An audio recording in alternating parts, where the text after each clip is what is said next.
The following is a presentation of iRacing on PTR TV. We'd like to thank all of our channel partners for their support. Please like and subscribe to the channel, and we hope you enjoy today's broadcast.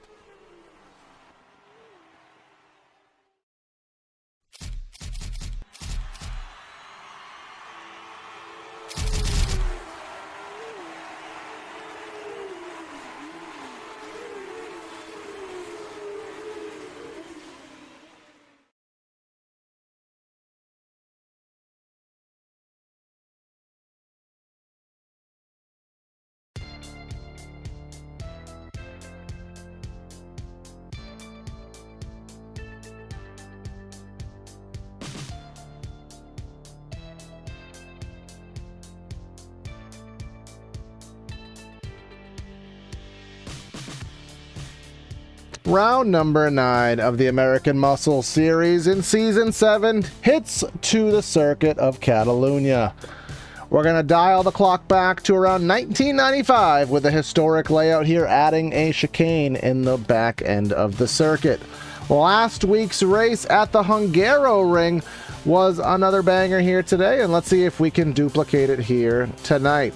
For the first time this season, the track is a little bit wet, so a new wrinkle into the bucket for all these drivers to deal with, and let's see who does it the best. Welcome everybody to PTR TV for today's coverage of today's race here for the American Muscle Series. Again, we are at Catalunya for round number 9 here today. Tonight's sponsor of the race, and of course with the league, D-Nut Stuff. Check out the link in the description, the Etsy link. You can get some cool merch, custom merch made by Makeeng for the league, and you can also even get some stuff for yourself. Gonna be myself, Corey Silva, in the booth in the production truck, and of course Andre here to help me out with the calls. So Andre, we have been looking forward to a race with a little bit of precip for, well, since it came out, and kinda, sorta, maybe we kind of sort of have it here today, but in very primitive form. Yeah, we had a little bit of a wet track in practice, and you can see this spray on the tires as he comes to a halt. It is going to likely dry up. We don't have anything in the forecast for the race as far as we are aware. I think it's a 20% chance towards the end of the day, but that is not going to be. We're not going to bank on that, is what we're telling you. So, Catalunya, it's a long track, Corey. They got a long ways to go around this track. I believe we've added a chicane that they no longer use, so that'll be fun to watch these drivers navigate. And you did mention the points battle, getting a little bit more separated in the latter half of this season. I don't know if there we go. Jack Sanchez 4 points ahead, so still pretty close between Scotty Banks and Sanchez in the Pro Series. Henriquez, as good as he's been doing, only sitting third after a rough first few races of the year. Challenger Series, you got Chuck Labano in the 322-point position with 17 points back. Matt Thompson, Jeff Andrews 39 back, and then amateur, more separation. Schnackel is running away with it. He has 2 consecutive wins, looking to make it 3 tonight, and he's got a 23-point advantage over Dave Blair. But Levi Powell has been running really well lately, so down but not out. We'll see how it shakes out. We will indeed here over the course of the last few races as Season 7 does wind down here, I believe, at the end of October. Hard to believe that we've already gotten this far here in the events here, but we are getting ready for the end of practice, and then we will switch into Q. Now, I told you off air, Andre, and I showed you off air. How do I have a mosquito in my room here? I don't know. I told you off air that around 1 o'clock sim time, we are looking at roughly a 36% chance of rain, but as we saw at a prior event here in the season, sometimes that, well, weather changes. So we will check that in the beginning of the race and just see if that is indeed the case, because these guys got a little bit of a taste of it. The first 15 minutes to a half hour practice was strictly wets, but everybody is on their slicks right now, and the times have picked up about 4 seconds, even in the 20 or so minutes that I've been watching this session.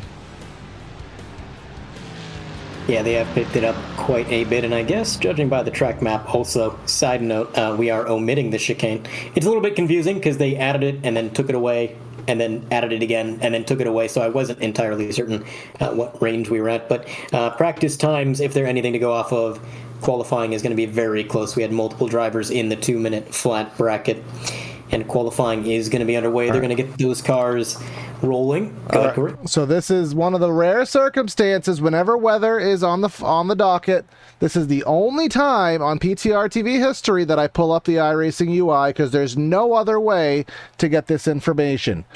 So Andre, we just showed this off air, but now we're showing it on air, and you can see here on the bottom left of your display, right about here, that is our precipitation there. It was 36% just a little bit ago. Now it's down to 14%. So becoming more and more likely that this will be a dry race. But, what does that mean for the drivers kind of from a NASCAR perspective, Andre? You remember the old logic of practicing for a night race in the daytime? I guess you could say that's kind of the road racing equivalent, practicing in the wet with a dry track. Yeah, and it's worth it to mention as well, we're probably not even going to get to that 1:20 time bracket. It is 12:20 right now. We got a 40-minute race and about 10 minutes of qualifying with a 3-minute grid, so we're probably not even going to see that 14% chance. So unfortunately, it is going to stay dry here at Spain. But one of these weeks, we are going to have a rain race. We got excited in practice. We saw the wet track. But it got yoinked away from us at the last second. Corey. Yoinked away. I do fancy that verbiage there, but we'll see. Should be about a minute or so. I think it's about 2 minutes around this place, and we're about 2 minutes in. So these guys mostly starting their laps. We'll start getting them flowing in here. We do have an update that is of pretty decent significance. Randall McGrew, our league owner, and one of our typical top guys on the timing sheet, not able to play here today, not able to attend here. Maybe his plane got delayed on the trip to Spain, which, Andre, where are we on the globe? I know we were having a geographic discussion last week.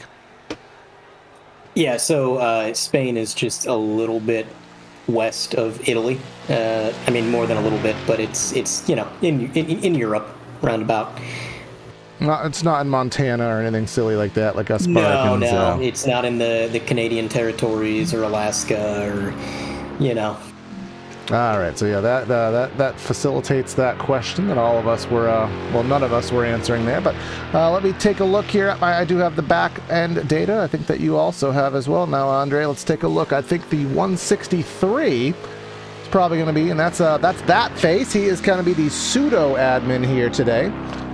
So he will be, he does actually the points in this league. He's the points guy, but maybe 20 minutes after the race, he has all those points situated. He does a really good job with that. He's going to be kind of picking up some of the slack here that Randall will be leaving on the table due to some personal issues here, but I think he's going to be the first one, or one of them, to turn in a lap here, coming through, where are we on circuit right now? We're coming through a little flick. And as I look at the track map, where is there a flick? This is not a track I'm too knowledgeable about. I will be completely bluntly honest. I think we're coming back into turn number 13 right now, I think.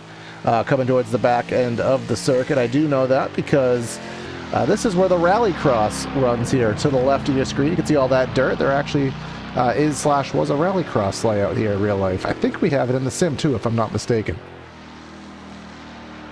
Yeah, I believe it is on the sim. I also want to point out, while these drivers get their out laps completed, as we follow along with Aaron, that face spray, 10 seconds roughly from posting his time. This is one of the few weeks where there will be no penalties to be served. The number 223 got a warning after last week, but a warning is just that. In the meantime, for Aaron, that face spray, it's going to be a 2-minute 3.8. And Henriquez jumps to the top of the board, 2-minute 1:37.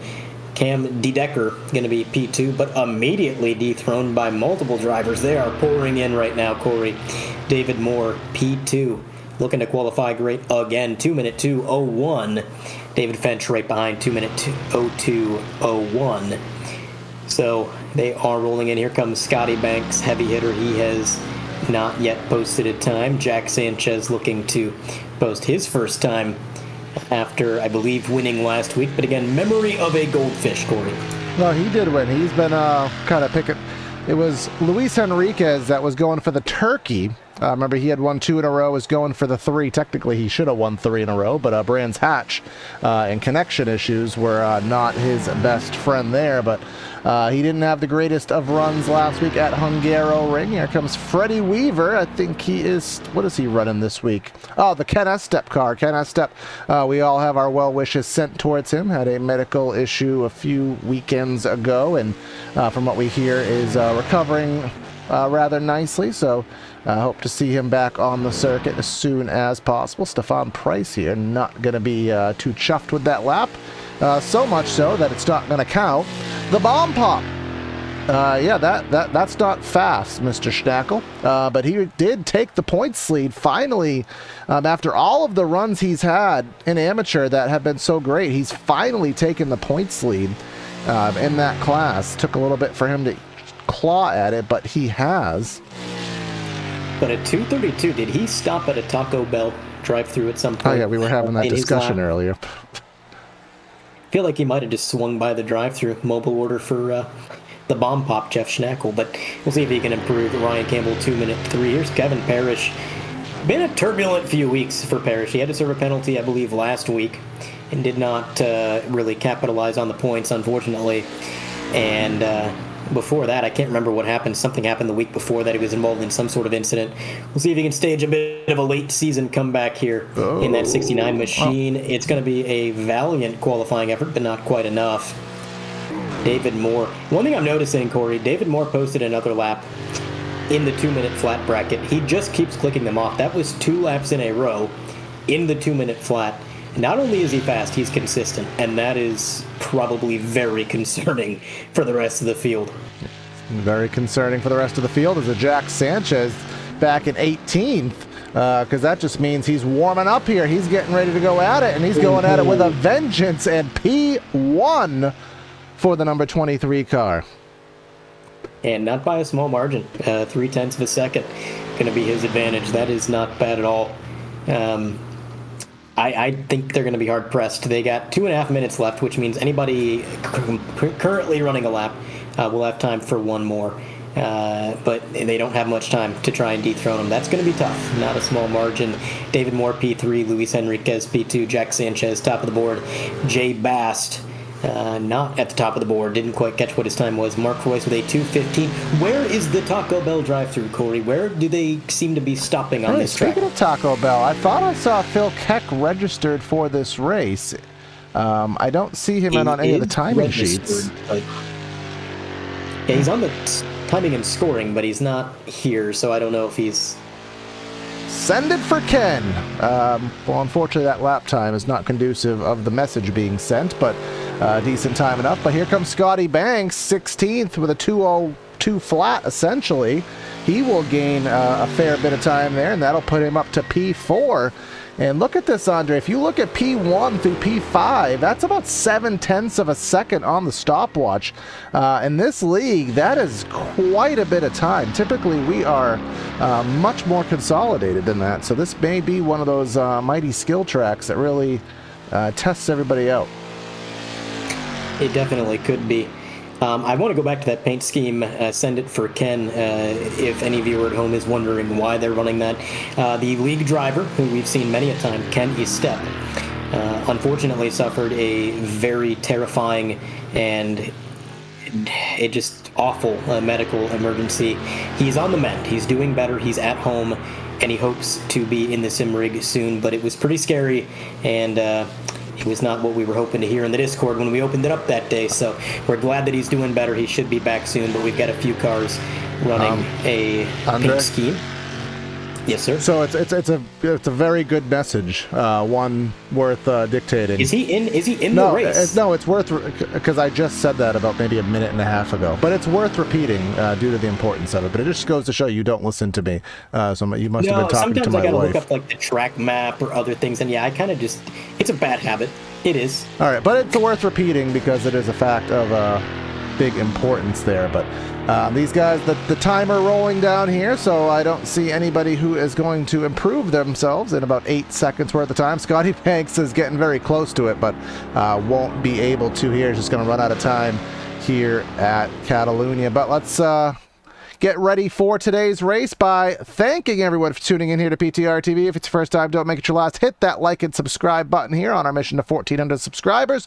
Just need a little bit of help from you and your friends. If you haven't done so, please help us out there, because most of the people who watch our races are not subscribed. The metrics do say that. But we got 3 minutes here to go over our grid, so we're going to go through it as quickly as possible and minimizing the jokes to facilitate that. Jack Sanchez on the pole with Luis Enriquez in the second spot. Third place will find the likes of David Moore, another solid run. Kevin Parrish in the fourth spot. Fifth, Scotty Banks and Luke Sudenge in the sixth position. Evan Hoopchak in seventh with David Fench in eighth. Ninth is Cam D. Decker, and then Matt Thompson, a solid spot for him in 10th. Yeah, and Thompson working on the points in amateur series. Charles Hosea, whatever you want to call him this week, P11. He's got Neil Kemp to his outside, P12. Looking back to 13th, you're going to find Freddie Weaver, Daniel Gabaldon, P14. P15 is going to be Dan O'Toole. In that associated number 29, Andy Smith. That's a name we don't see too often, I don't think. P16. 17th goes to Chuck Labano. If you look back to 18th, you'll find Levi Powell. Aaron Bray, going to be P19. That face Bray, next to Brandon Brush. All right, and then Jeff Anderson, 21st. Jeff Schnackle in 22nd. Greg Hartman, 23rd. Greg Rogers in 24th. 25th is Mike Neekum with Jay Bast in 26th. Matt Guzenda in 27th. Ryan Campbell in 28th. Eli Cloft in 29th. And then 30th finds Jay Little. I got 41 on the grid. I got John Casey 31st. That's pretty good for him. Mark Royce in 32nd. 33rd, David Blair. Scott Brooks, 34th. 35th, Jesse Hodge with Stefan Price in 36th. 37th is Mr. Went. Phil Keck, if he did start, it'll be in 38th, but we don't think he's going to make the grid. Brandon Smith and our geriatric racer of Jeff Besnard, and then shotgun on the field.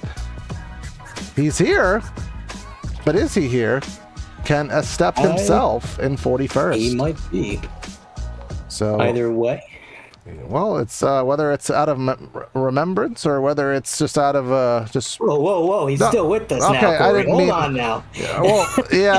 Bad word choice there, but that's the name of PTR TV. Whether it's out of respect, maybe he joined just, to kind of get back into the routine of it. We don't know, but either way, we finished within 3 minutes, so we rushed right through that, but we didn't get to tell all of our banter jokes, so we'll have to save those for the remainder of the event. But we're just going to wait for that timer to click off. Of course, remember, we got the gist of our race: limited fuel load, 44-minute races, open setups, and the chance of rain is eradicated, as you can basically see here with all of the sunshine. But it was fun while it lasted. We're still waiting on Mr. Sanchez. He is going to be a last-second Larry onto the grid, and there he is. I think we got about 7 seconds left from what I can see on my back end, and this race will be underway. Round number 9 of AMS Season 7 at Catalunya. Barney's going to get a flag in hand. The light's going to get ready to rumble, and let's go racing here. 41 Mustang strong, green lights in the air. Jack Sanchez gets a really good start. Sometimes the wheel spin is an enemy of Jack's, but he got a good start tonight. Luis Enriquez is going to look to the outside. It is going to be a downhill right-hander. Jack Sanchez on the preferred line, but Henriquez pulling up alongside on the outside. They got Kevin Parrish behind, and David Moore going to sacrifice a few positions from where he started as we are going through this corner. 3 and 4 wide, Corey. Look at this mess. Somehow keeping it clean thus far. I don't know how. This track must be wide as all get out to survive 4 wide, but so far, so good. So we're going to ride on board now with a driver, Jeff Andrus in the 104, and he's got a great view of the Mustangs. It's almost like flowing water when you have a stationary view of it as they work their way through the track. It is mesmerizing to see this many cars this close together. A little bit of a tire dippage off the track there, but they are holding it together. Just as you say that, I think Neil Kemp said hold my beer. And he is off backwards, Oh, less Neil. a front bumper. And if I remember correctly, I think he had issues last week too. His entire front end just said, yeah, we're good. Let's go back on replay, see what happens to him. He is contact with, I believe that's Matt Thompson, into that wall there. So unfortunate way to start the event for Neil, but that's how the cookie crumbles here on occasion. Heading back to the front of the pack, Jack Sanchez has pulled away by about maybe 3/4 of a second over Parrish. Parrish, I think, has gained a few spots here just in this opening lap. Luis Henriquez to his rear. And I did see there on the grid, Andre, you know, we're not expecting anything here in terms of precipitation, but as you look at the clouds, there are some, not a lot. Look at right there in the rear. There are some darker clouds here, and you do know iRacing does have the ability to have, you know, sporadic rain, especially on these larger circuits. It can spit on one side of the track and be perfectly dry on the other. You know what you are right now, Corey? You're the guy at the roulette table, and you're just putting it all on rain, and you're just thinking, there it is, just stop the rain. We're gonna get it. I don't think we should stop while we're ahead. We don't want to lose all our money here for the gambling analogy there, but you know, maybe we'll keep an eye on the clouds. But I think we're being a little bit overly optimistic. Also, going back to that wreck, I want to ask: is that a tire barrier? That is actually just a concrete barrier painted with tires, because I can't imagine a tire barrier in real life would do that much damage to that car. That was surprising to see, because in iRacing, generally what the wall is made out of actually does matter. It is simulated for these drivers, and yet that hit hard. Yeah, maybe it's one of those.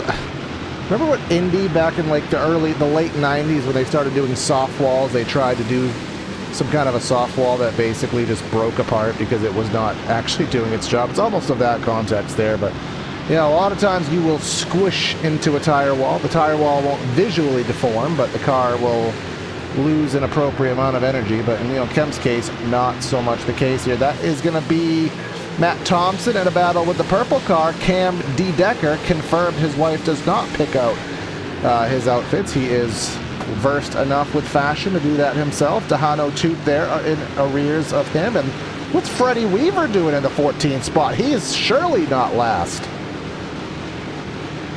No, he has not been last for a while. In fact, we poke fun at Mr. Weaver, and it's all in good fun, but he's one of those drivers that I think every week... contact!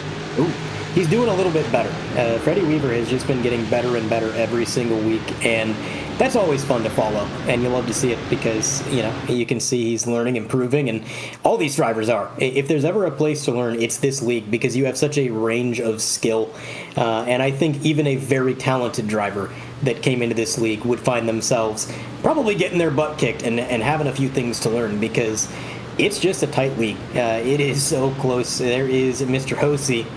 Again, we can tell because of the car. He's got the Hosey on there. But he's going to get around Finch on the outside. Saw a lot of outside overtakes last week as well.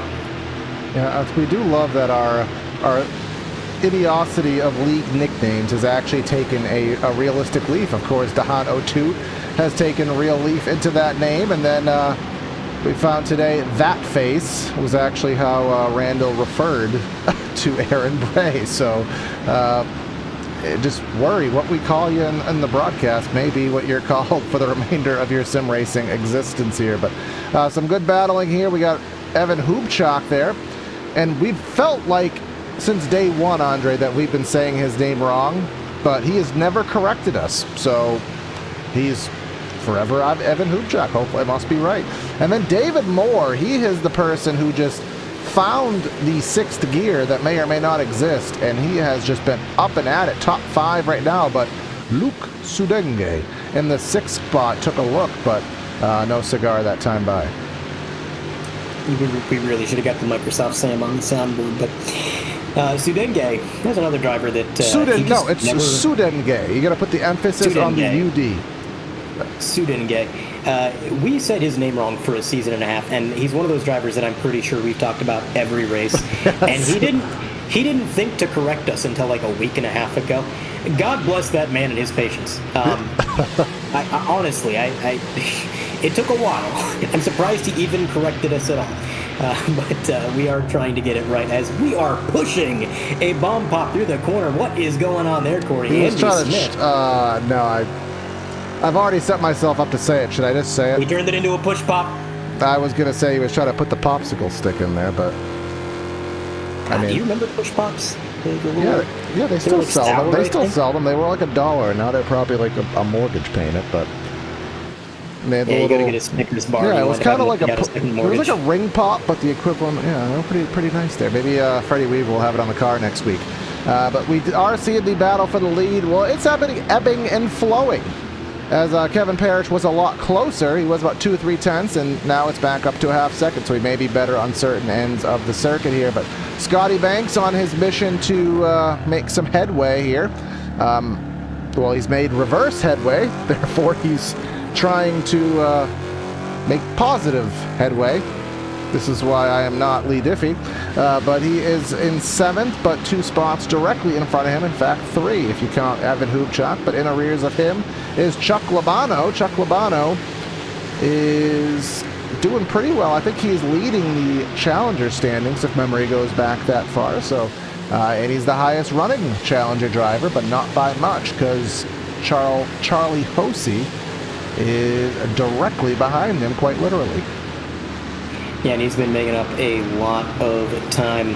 Charlie Hosey qualified a little bit further back, but he's picked up a few positions, and it is a battle for the Challenger lead. He's up 2 from where he started.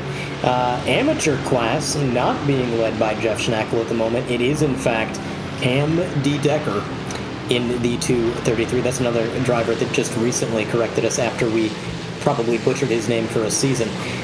Again, the patience is real with these boys, and we are thankful for it. But he is leading the way. He's got a solid gap back to Schnackle, who did just overtake Freddie Weaver for 2nd in his class, 14th overall. These drivers might come together. They might find each other. Might be a bit of a battle for the point situation. But right here, look at this, to the inside of David Moore. He's going to get to the inside, but it's a switch back now in the outside, still carrying the momentum. And I think he might get this move complete unless David Moore gets real aggressive here around the outside, like a trailer park girl. Yes, Andre, it's the first time you've ever said that one. I think he's going to keep it, too. He is side by side. No, I say that, and then he loses it.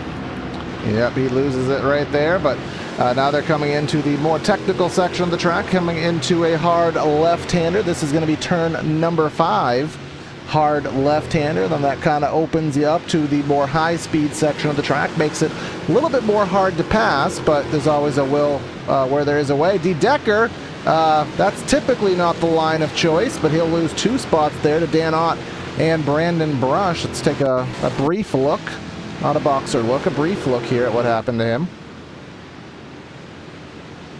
Hard on the binders, left-hander. He just done messed up.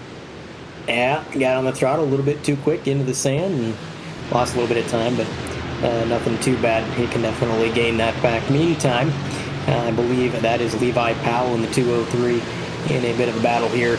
Andy Smith. Jeff Andrus is really optimistic here, going 2 for 1. And how well did that one work out? Oh, and somehow he avoids ping-ponging off of those drivers when he gets put in the middle of 3 wide. That was a send, Corey. That was a very real send. Yeah, he was trying to evade the international postage or potential tariffs here, if you want to get political. But heading down the front straightaway, now we're playing the IndyCar 500. I know that made no sense drafting game here down the straightaway, snaking off into corner number 1. Parrish looking left. Will Sanchez's exit be compromised? But he'll be able to get ready for the kink, and now they'll round the very sweeping turn number 3 into the very sweeping turn number 4. Going very wide as Sanchez opens up the lane, and he'll have the ideal line here in turn number 4. Yeah, Sanchez just got a little bit sideways. It was a 4-wheel slide, and that opened up the door for Parrish, who just locked up his brakes slightly. You saw the smoke. I think he's going to complete the overtake either way. Nope, never mind. I got to stop saying things, because every time I do, it is the exact opposite that happens. So, Jack Sanchez holding on to the lead. but I'll tell you, Parrish is not showing any patience, which, you know, we've talked to some of the drivers after the races, and usually they say, yeah, you know, I'm fine riding until the end of the race. There's really no point in getting too crazy with it. We've heard it time and time again, but I don't think that's the mentality that Kevin Parrish has tonight, Corey. He is trying to get to the lead. We're still a ways off from any sort of green flag pitting, so he just wants to get up front. He wants to get up front indeed, as Luis Henriquez, the only other car in this lead trio here, as we are 12 minutes into the race, still a ways away from any form of pit stops here on the evening, coming through the back end of the track, turn number 12 into 13, and again, we are evading any further corners that would normally be run. This is the whole chicane complex that we thought we were running here today, but we ain't. We're running around the outside, and, well, you have to imagine that would have been a very high-speed cornering complex in a Formula One car. So what do you do when you go too fast? You butcher it with a chicane. But we ain't care because we're sim racers. We go fast. Speaking of going fast, let's slipstream down the front straightaway, mate. Heading off into turn number 1, eh? Yeah. Okay. Was that British or Australian, A or B? You know, a little bit of both. You know, maybe, you know, it was something. You could possibly replace JPTV. That's neither here nor there. Oh, direct fire. In the meantime, Jack Sanchez pulling away. We'll distract from the shade we're throwing as he is going to go wide again. Seems like he likes to drift out a little bit, let the car rotate. He's in Uncle Cracker mode. He wants to drift away. Boy, that's a name I gotta be careful with that one, just because of being 2024 if you're watching this live, but... Oh, we can say that. We're okay. I mean, yeah, has a whole artist ever got his name canceled? What is he? Yes, it's gonna be Uncle. Yeah, it's gonna be Uncle Ritz. Like, what's he gonna be afterwards? But the Dixie Chicks. We've had a few that had to change their name. Oh well, I gotta do some Wikipediaing after this race. But Scotty Banks not going anywhere. He is stuck behind David Moore and Luke Sudengay. Going a little bit further back, we have Matthew Guzenda in the 298. He is following, who is that? No, it's Ryan Campbell, excuse me. And then the 55 is Matthew Guzenda in that very patriotic number 55 car. Mark Royce, he is not having a favorable run here today. He is all the way back in 24th, but that is actually an improvement from his starting spot. I hesitate to mention the person behind because every time I mention Jeff Besnard having a decent, solid, clean run, just something happens. So I apologize, but I got you your airtime there, Jeff. And here comes Brandon Brush passing Dahan O'Toole there with Schnackle trying to schnackle his way up a little bit further up here on the pylon. Yeah, so Schnackle currently leading the way in amateur now. He did take it from D. Decker, and he might take an overtake on Dahan O'Toole, possibly, if he can get it into this corner. I also want to point out that Bernard might actually have an advantage in that battle he's in back there, because I'm pretty sure that orange car in front of him had some hood damage. I don't know where he got it, but I noticed the right front was seemingly crinkled up. I could be wrong, but it looked a little messed up. Now this battle here, Schnackle and O'Toole. I don't know who's going to get the advantage here, but it looks like Dan Ott going to drive it in really deep. Schnackle going to concede the position, but the battle is far from over, and they do still have Brandon Brush ahead. And for the lead, here we go. Jack Sanchez on the inside, Parrish on the outside. Who's going to get it through the corner? Look at the aggressive throttle. He got on the power quick there, and that is going to put him up into the lead. It actually caused Sanchez to have to check up so much that he just about backed up into the front bumper of Henriquez. So big moves being made up front. Big moves made up front indeed, as we have that three-car battle going a little bit further back. Here comes Scotty Banks with a dive underneath David Moore. And he'll get that spot for the 7th position. Rather, for the 6th position, move David Moore back to 7th. So making some headway back there. Schnackle and O'Toole, they're not done yet. They're still going at it here. And Brandon Brush trying to move away from that. Camby Decker has the opportunity to get a little bit closer to this battle along with Matt Thompson. And it looks as though Dan Ott will finally close on into this battle. And they will get ready to complete another lap. We're about halfway in this race, 9 laps in to an estimated 20 here on the evening. Yeah, we are just over half of the race remaining, so we are getting closer and closer to some pit stops. I'm not too familiar. Whoa, is that Luke Sudenge getting off track back there? Sudenge. I'm never going to get the emphasis right, okay? I read the name, and it's just going to be wrong in my head, and then it's wrong coming out of my mouth. It's a me problem. What in the world? Yeah, I don't think he was ready for the white car there. Couldn't quite make out who that was, but to go that slow, I think that was actually Hoopchak, to go that slow into the corner. So he just kind of did the whole trucker down a hill, went onto the runaway lane there, and cost himself a little bit of time. Now he's going to be side by side with Charlie Hosey there, as well as David Finch in arrears, trying to figure out where to go here. These guys will go door to door. Hosey looks like he'll fall back in line. Finch just kind of staying and waiting for the opportunity to present itself here.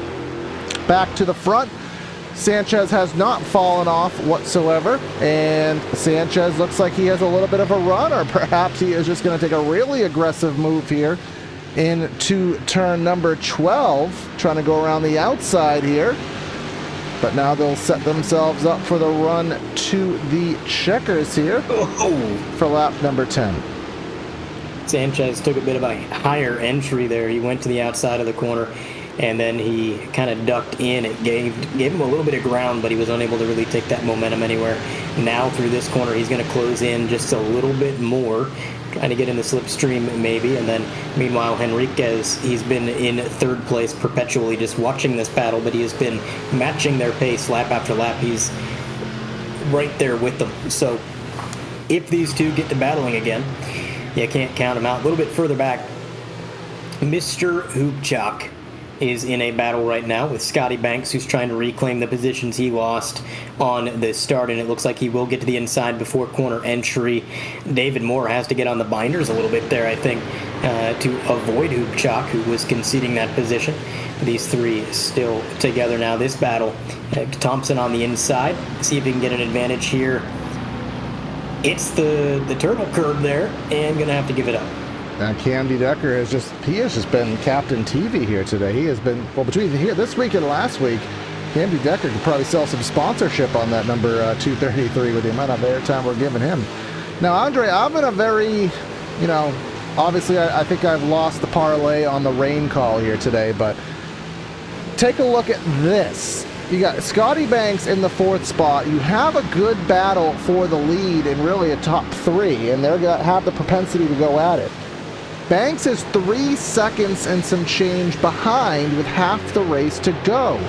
Do you think, via his own speed and these guys battling, that he can eradicate that? Well, with Sanchez doing this, if they keep doing this, he might. But if he gets within a second, he'll have the slipstream. So really, he's only got to gain 2 seconds, which, considering we have not pit yet, we've seen drivers gain and lose far more than 2 seconds. So he might get to him, and it might not even be on the track. It might be through pit road. So can't count him out. I mean, and he's closing. Corey, look at this, 2.8 seconds now. So he is closer than he was. He's turning some really good laps. And with these drivers battling ahead of him, oh, look at this. It's a surefire thing to the leader, 2.5. Next position, 2 seconds. He is sniffing that draft, Corey. He can taste it. Yeah, just that little side-by-side battle between Sanchez and Parrish literally gave him a second. So at this rate, they're going to be there within a lap, or a lap or two at most. Here comes Sanchez looking to the outside, because if that sticks, gives him the ideal line here to the left. But unfortunately, now you have the switchback for turn number 3, and he had to fall back in line.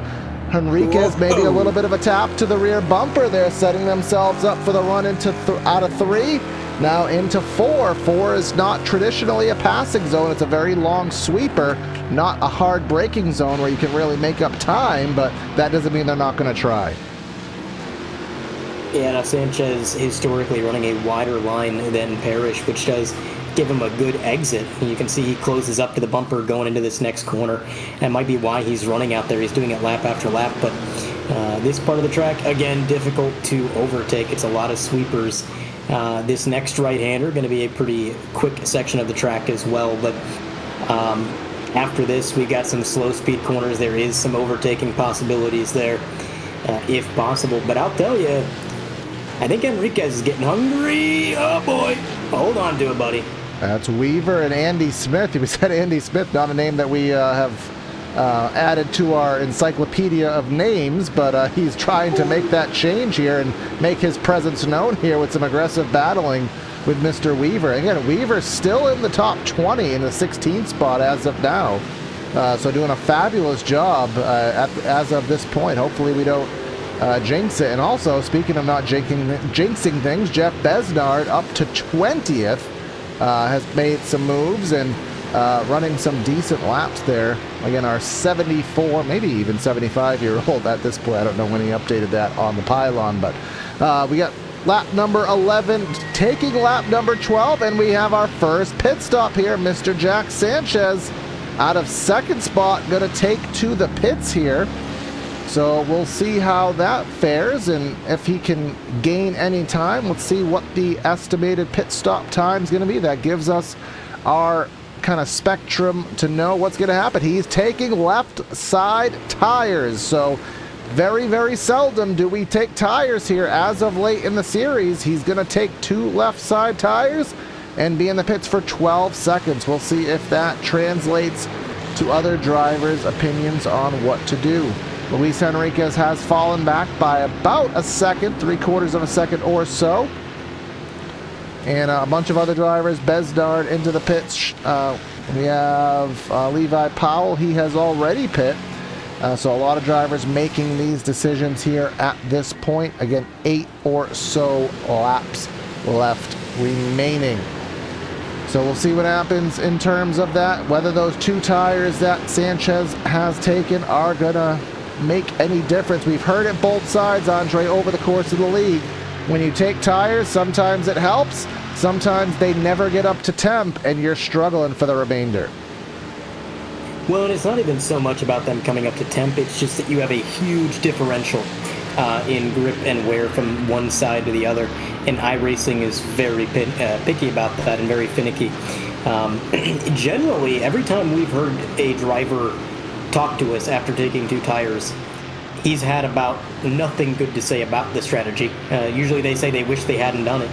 But with this track, look at the amount of right-hand turns you have, Corey. Compared to left-hand turns, it's a little bit like a bigger Watkins Glen. So there is a lot of stress on the left side of this car. I could almost see the tires actually being an option here tonight. Yeah, we'll see what the case is here. Scotty Banks, we talked about him. He was on his mission to close in. Now, is that going to be a move he is going to consider to take the fuel only? If tires are the normal game, does he think he can have the pace with fuel only, or does he think he needs those left side tires as well? He is in his box, and at this point or another, we would have already seen that jack go up on the left side. It has not. Jack Sanchez within the pits for about 12.5 seconds. So Scotty Banks, 13 seconds of fuel. By that logic, he could have taken tires in that same amount of time, but he chose not to. And here comes Sanchez, driver's side right now, and he'll make that pass as expected he would. But look how much closer he's going to be. Yeah, he is right there with him. So I kind of predicted it. It might not have to happen on the track. It could just happen in pit road. But also, I'm curious to see where he shakes out compared to... actually, trying to look at the... Words? Yeah, no, I'm trying to look at the timing and scoring. It's going to be interesting. It's going to be real close. But in the meantime, Kevin Parrish leading the way, Luis Enriquez P2, and Sanchez, I'm trying to find him on the... I was waiting for it to tick over. What position is that? He is in 15th. Okay, so he's in 15th. What I was going to point out is that Jack Sanchez it seems like the last 4 races he's lost time on pit road. So is here we go. gaining? Is he gaining because he had a good stop, or is he gaining because Jack Sanchez did Sanchez things on pit road? Well, right now, they're both trying to get by Matthew Guzenda, and he is putting up a fight of champions here. And as Sanchez tried to get by, Scotty Banks took that as an optimistic scenario to try to force himself through as these guys are heading into turn number 13 here, coming towards the back end of the circuit.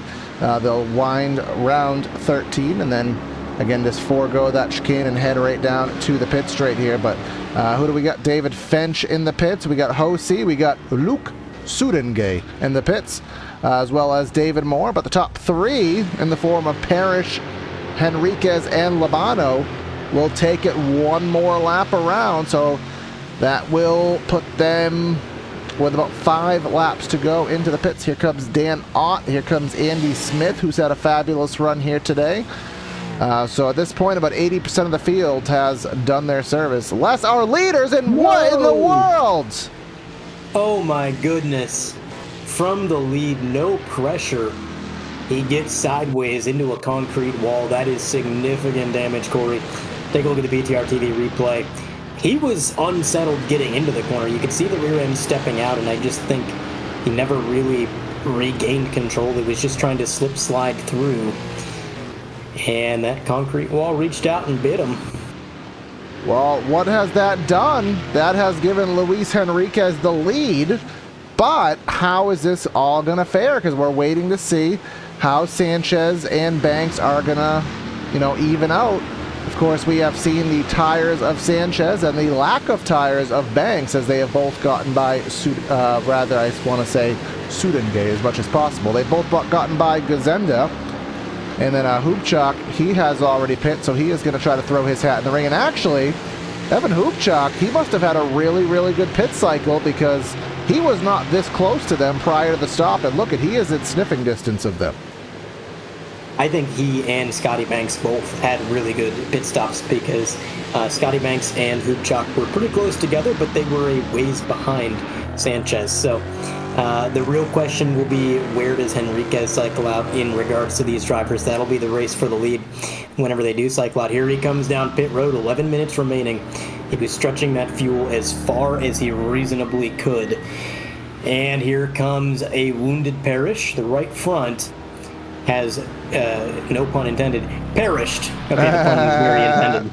It was very intended, and it was terrible. I'm more than happy to be fired for that one. Luis Henriquez pulling out of the pits. 12 seconds on the clock, 30 seconds total. And wow, Corey, that is going to be a huge advantage.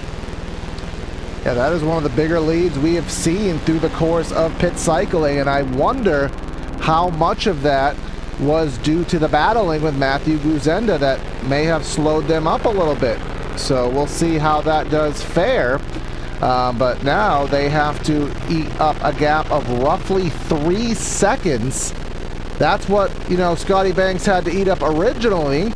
But now, even through the cycle, he's right back to where he started. Yeah, he is right back at square one, which is never a good feeling to have as a driver. You don't want to stagnate, especially with 10 minutes remaining. But 2.2 or 2.7 seconds, the difference that Jack Sanchez has to try to make up. But that's going to be tough, because again, Luis Henriquez was matching the leaders earlier when he was in third, basically lap time for lap time. They were identical, so it's going to take a lot to try to make this up in just 2 minutes. I'm not sure that it's going to be fully possible, but we've seen crazier things. Luis Henriquez just needs to focus on hitting his marks, and Sanchez maybe needs to drive a little bit more aggressively, as we have 9 minutes remaining, single file from first all the way back through as many cars as we can see on this straightaway. But Chuck Labano, challenger leader, up in P6. Not sure if he's pit yet. I would assume he has. But P6 for Labano, not a bad run. He's been inside the top 10 before, but this would definitely be a notable finish. Charlie Hosey, P9, a little bit further back there. also contending for challenger. Jeff Schnackle leading the way on what looks to be another top 10 run for the Bomb Pop. Jeff Schnackle in 10th place, 2 seconds the advantage over P11 Kevin Parrish. What a few weeks it has been for this amateur driver.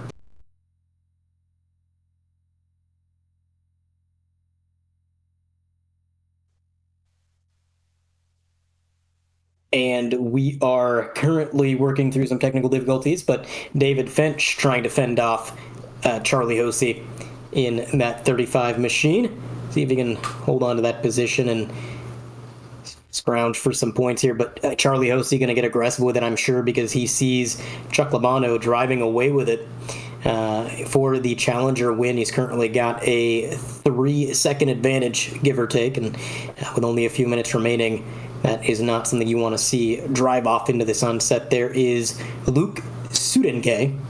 Hopefully we got it right that time with the emphasis. I think we're still working through the technical difficulties, but in the meantime, this battle for second place, Scotty Banks, Jack Sanchez. Jack is pulling away from Scotty Banks a little bit, but I don't think that he is gaining much on the leader. 2.5 seconds still the gap, which is roughly what it was last time we checked in. Maybe gaining a tenth or two here or there, but remember, he really only needs to get within about a second or two because there is a very long straightaway on this track. There's a couple of straightaways where the draft is significant.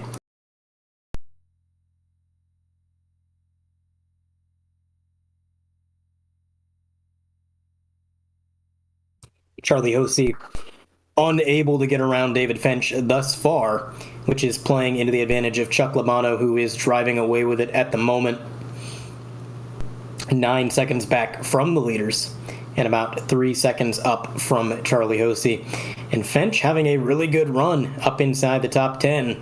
Don't remember when his last top 10 was. It might have been fairly recently. Again, memory of an absolute goldfish. I'm not entirely sure. But we are going to try and fix these technical difficulties, having some audio issues. We're going to have a 10-second buffer, and we'll be right back.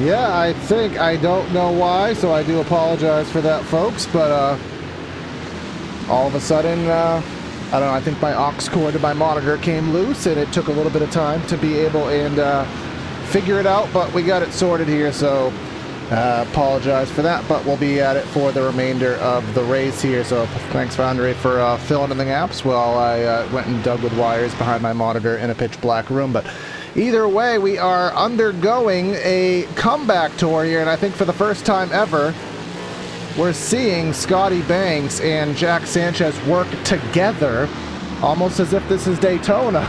Because if they battle together, they're not going anywhere. If they battle for second, I mean, yeah, cool, it's second. It means something, I suppose. But you want to go for the win. If they can kind of work together a little bit, maybe, just maybe, they'll be close enough within the last lap to make a charge. And they are gaining. We should point out they are, in fact, gaining 2.1 seconds was the gap going into that corner, 2.2 now, which is down from 2.7 when they all cycled out. So they're gaining a few tenths here or there. And again, if they get within about a second and a half, they're going to get that draft, and that might pull them up to the leaders. So it's not a surefire thing. Henriquez could just be taking it easy. He knows he's got a good advantage, and all he's got to do is take care of his tires. That could be the case for sure. As actually, through that last set of corners, he actually gained some of it back, brought it up to 2.5, now down to 2.1, so it's fluctuating. You don't want to count them out, but if they do start battling for second, like you said, Corey, not going to do either of them any favor. I think they gave up at it. All right, never mind. I want the spot. Or did Sanchez give it to him? Maybe he said, all right, you're faster. And you know what? If Scotty Banks is genuinely faster, it makes you wonder, was that two-tire call the mistake call for Jack? And, to the point we've always seen, most drivers as of late who have tried two tires, I don't think it's been too popular or it's been too prevalent since the tire model update, but the trend seems to continue. Leave the tires as they are, and you might be a little bit better off. Yeah, and I also got to wonder if that wasn't Jack Sanchez saying, all right, look, you're faster than me, go get him. Because Henriquez has been on such a roll lately with the points. If he keeps that momentum up and he keeps getting wins, he could definitely catch up to Mr. Sanchez in the points. So maybe saying, hey, Scotty Banks a little bit further away in the points. We'll see if we can maybe minimize the point loss here. But this battle continuing. David Finch, Charlie Hosey. Hosey finally got around Finch. It took him a while, but he is now up into P8, so he's only one position behind Chuck Labano for the Challenger win, but it is 2 seconds the difference with only 3 minutes remaining, so I can't imagine that he's going to be able to close that gap, but we will see. That is, I believe, Mr. Labano right there. Yeah, he's leading our Challenger class here. Hosey is about 1.5 seconds behind, but he is also behind I believe that's Jeff Andrus here, so with only about 2 laps to go, that'll make things a little bit difficult. And just to reference our amateur class, Jeff Schnackle, he didn't start very well, and he wasn't the lead car for quite some time, but in his Jeff Schnackle self, he has himself 10th in the overall standings, and of course leading that class with Cam DeDecker being the next amateur back in 13th. So Schnackle doing Schnackle things, which is running well beyond his years right now, and almost certainly he's going to be moved up next season. Yeah, I mean, if he wasn't, I would be very surprised. Consistent top 10 car. Once he found his pace, that was pretty much it. Gone and away. He's been battling. These two drivers, the 53 and the 236, they're going to go into the corner side by side. Mr. Bass going to take the position, and the orange machine, I always think that it's Aaron Bray because he's the other orange car, but it's not. It is, in fact, who is it, Corey? Mr. Royce. We need Mr. Darlington Internet, I think that was the nickname we made up for him. Because he said he was going to the Darlington Raceway, and then he ended up being in the same race the same day. We never confirmed that. He posted a picture. We need to talk to him. He posted the picture of his pull-behind camper at Darlington, and then he was in the race. So I don't know if he was just, on some Starlink internet with the sim rig in the camper, or maybe he doesn't live that far from the track. I don't know, but it was quite the shock for us to see. In the meantime, speaking of shocks, how about Hoopchok taking third place from Sanchez? And Sanchez back to fourth, and look at Sanchez in the clutches of David Moore, and Luke Sudengay. Luke Sudengay is about to make a move here on David Moore, now entering turn number 1. How do I make an exciting call? By saying Luke Sudengay. But here he is down to the inside. David Moore with a little bit of a block all of the while. We are on the last lap of the race, and Luis Henriquez is not going to be under fire, but someone who is under fire is David Moore off the bumper of Jack Sanchez. Very, very ultra-quick replay we'll try to get here. Sanchez he went off track and reblended it in the kink there, and that just did not work out for David Moore, but who it did work out for is Luis Henriquez here. He is in turn number 5 of the last lap. Scotty Banks is within 2 seconds. But unfortunately, just needs about 2 or 3 more laps, of which he does not have. Yeah, I think, honestly, if time was on his side, Scotty Banks might be able to get there, but unfortunately for him, it's the final lap of the race. Henriquez can take it easy here on the white flag and just drive it on home. You can see Scotty Banks really getting up on the curb, doing everything he can. He's not given up yet, but again, just not looking too fortuitous. David Moore falling to 9th after that incident there, so unfortunate for him to have had such a good run. He's been on a string of good runs, and then it ends like that, but in the meantime, down to a second. Seconds. So close. He is getting there, but it's just not enough time. And this coming down to the last few corners, so this is going to be 3 out of 4 And honestly, it could very well be 4 out of 5 if you go back to Brands Hatch. Luis Henriquez in a take that back. Luis Henriquez in a late season surge here at AMS. He's trying to make a championship run. Is it too little, too late? We'll never know, but what we do know is it's a victory here at Catalunya. And I'll tell you what, Chuck Labano, through all of the chaos, has worked his way up to 5th. Jack Sanchez is going to spin around.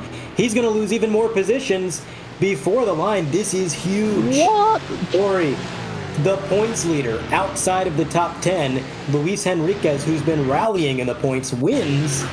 This is big. We'll take a look at the PTR TV replay. Charlie Hosey. Did he run out of fuel, or did he just say, F it, I'm going? I got to wonder if he ran out of fuel, because the closing rate for Hosey was just, I mean, we'll go on board. You can see he's got a decent gap going into this corner, gets a run, dead even on entry, but then all of a sudden just, no. And you could see that quick flick to the left. Hosey was trying to get out of the way. I don't think he was expecting Sanchez to slow down, but you can't turn left that hard without wrecking yourself, so he just kind of had to hope that no contact was made, and unfortunately it was. That is huge in the points, Corey. That is massive. And remember, there is no drop weeks here for the pros here, so that is certainly going to hurt things, but we'll see where the final tally ends up being here on the final results. Getting the win, Luis Henriquez by just over a second. Scotty Banks just needed that much more time, didn't have it. Evan Hubchak, an excellent run for him in 3rd, and Luke Sudengay in the 4th spot. Chuck Labano in 5th. Charlie Hosey in the 6th spot with David Fench, David Moore, Jeff Schnackle up to 9th there, and just finishing in 10th, Mr. Jack Sanchez after that last lap faux pas of some sort. So all division winners inside the top 10. That is interesting. Brandon Brush going to be P11. Dan Ott going to be P12. Cam DeDecker is 13th. Matt Thompson P14. Aaron Bray is going to be at 15th. Andy Smith P16. Levi Powell 17th. Greg Rogers P18. P19. Freddie Weaver in the 229. Great run for that driver. Ryan Campbell going to be P20. 21st finds Matt Guzenda with Mark Royce and that orange car in 22nd. Jay Bast in 23rd. David Blair 24th. And Eli Cloth in 25th. Jeff Bezdard, he was in 20th, but he fell back to 26th. Not sure what happened, but nice clean run, I think. It's Brandon Smith, Scott Brooks, Stefan Price, and John Casey rounding out our top 30. And just to quickly scroll through the rest, Tom Went, Jesse Hodgson, Jeff Andrus, Jay Little, Kevin Parrish, after leading the whole race, dominating, falls back to 35th after that self-spin. Neekum Hartman, Gabaldon, and Neil Kemp, who was out very early in tonight's affairs. So we'll get ready for our post-race show here on the evening. Let's see if these guys are already queued up and ready for us. Hopefully they are, and of course they are, because they are always so good to us. And Andre will head right to victory lane with the guy. I don't have DJ Khaled, but all this guy does is win as of late, and Andre's with him. Mr. Enriquez, you got a copy? Yes, sir. I tell you what, 3 out of the last 4. That's a streak, my man. And as long as we've been covering this league, I don't think we've seen anything like this. Your speed in the latter half of this season has been phenomenal. And even better than winning, the guy you're going up against in points lost quite a few positions on that last lap. So things are closing in. How's the outlook? Are you getting hopeful? It's getting exciting, but at the same time, I'm very cautious. Like, we're talking about Jack and Scotty here.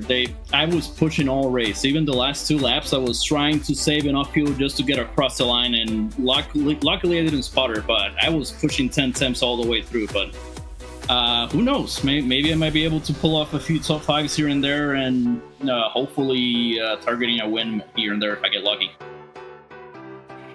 Absolutely. Now, we did notice a few drivers when they came down pit road, they opted to take left side tires. This track does have some very high speed right-handers, kind of offsetting the tire wear a little bit. Did you notice the handling degrading at all throughout the race? It degrades a little bit, but these cars are really particular in the case that, for example, you do get an advantage with the new tires, but they take so much time to heat up that it really depends on when you take them in the race. If you take them earlier than what we typically do, then you get the advantage rolling on with the new fresh sets. But after a few laps, they just kind of even out against the used ones. So it's a little bit of a pick and choose your poison. interesting insight. That is, it's always interesting because we speculate about that stuff up in the booth, but we don't really know until we hear it from a driver like you. So we do appreciate that a lot. And before I let you go and celebrate your win, I got to ask you: are you going to call your shot? Or are you going to make it 4 out of the last 5 next week? Tell you what, I think we're going to Brazil, right? Interlagos, yep. I'm not that great there, but I do have a little bit of a spoiler. I do have a setup from before that a friend of mine shared with me that is pretty quick there, so maybe I can make it work. All right, we're looking forward to it. Congratulations on your win. We'll see you next week. All right, great broadcast as always, guys. Thank you. All right, and I got Mr. Chuck Labano in the 5th spot here. Well, first off, Ken, we like the car. Oh, I just called you Ken. First off, Chuck, we like the car. Of course, you got the Ken scheme going, but you won the class, which is obviously great, but you didn't just do it, finishing 13th, 14th. You did it with speed tonight, man. You got a top 5 overall. How you feeling after tonight's efforts? Oh, fuck, man, that was ridiculous. I got a terrible... Well, I thought I had a good pit. I started 17th, but when the green dropped, by the time I got to turn 1, I was an 8th. So I just got the best start of my life. Dottie and David Moore were fighting enough that I could stay in their draft for most of the race. And then even when I dropped off, it's like, man, I can't believe the times I'm doing. I'm keeping up with them. I'm not dropping off at all. And then after the pit stop, I had a good entry, not a great exit, but I know I ended up right behind Dave again. And then I just watched my relative as the Charlie there was slowly reeling me in. I think a few more laps and he actually would have caught me. Oh, luckily he didn't, man. But Andre and I were talking in the pre-race. In the NASCAR world, we always used to talk about they would practice for a race in the day and then race at night, and it's effectively useless. Well, today your practice was in slightly damp conditions, and of course the weather stayed completely away for the race. So what was that perspective like, kind of having completely irrelevant practice here towards the racing conditions? Well, I'm going to say I learned a lot, and then I literally had to erase it from my mind and start over. Oh yeah, it was a lot of fun. It's the first time I've actually driven the Mustang in the rain. And it was very, very challenging. But again, that doesn't matter. I won my race today, and it's a really good points day for me, so I feel pretty good about that. Yeah, indeed. Also, I'm dedicating this to Ken. He's got a long recovery ahead of him, but we're all behind him here, and I think he was pushing me through. He might even be in my stream somewhere. Yeah, we actually saw him registered for the session here today. So we were at least glad to see his name on the ticker at the very least, man. But congrats on a solid run, and we'll see if you can back it up with another good run at Interlagos next week. Awesome. Yeah, I hope to bring this momentum forward, man. That was a great race for me. Hell yeah, brother. Thanks. And we're getting pretty used to this here, so I think Andre and myself are going to just etch a chair here in the booth. Bomb pop here, because Jeff's going to have another seat and talk to Andre. I said last week, Jeff, that we were kind of out of questions for you here in the booth because, we just keep talking to you every week. If I was out of questions last week, I'm definitely out of them this week because you just keep doing it. You win your division, you get another top 10, and you made it look easy. Just cruising all night long. How'd the car feel? Car actually felt really great. In terms of how I typically qualify, also I had a pretty bad qualifying, started 22nd on the grid, was able to get a pretty decent start, ended up I think 17th after turn 1, and then from there just kind of put my head down, clicking off laps. Luckily Brandon Brush and Dan Ott were fighting in front of me, so I was able to undercut them in the pits with an early pit stop, just a quick splash and dash and jump ahead of them, and then from there on it was just hitting my marks and getting at the end of the race. Absolutely. Now, like you said, you started 22nd, you wound up inside the top 10. We saw a few drivers greatly ascend the ranks from where they started. There was a ton of overtaking tonight. Would you say that this track here in Spain really promoted passing? Was it just the layout? Yeah, it's definitely the layout. You got a lot of heavy braking zones around this track, so definitely helps promote overtaking. And yeah, it was just fun, honestly. It was a great time, kind of starting mid-pack and having to battle my way back up to the front. I'd definitely do it all over again for sure. It was fun to watch for sure from the booth. We will be catching you next week at Interlagos. How do you feel about that circuit? Honestly, don't know yet. Haven't raced it, so I've got to get some practice in this week and just kind of hope for the best next week. All right, so you're going to win. Got it. We'll see. All right. Well, again, congratulations on your division win. Thank you so much for your time, and we'll be catching you next week. Thanks, guys. Have a great night.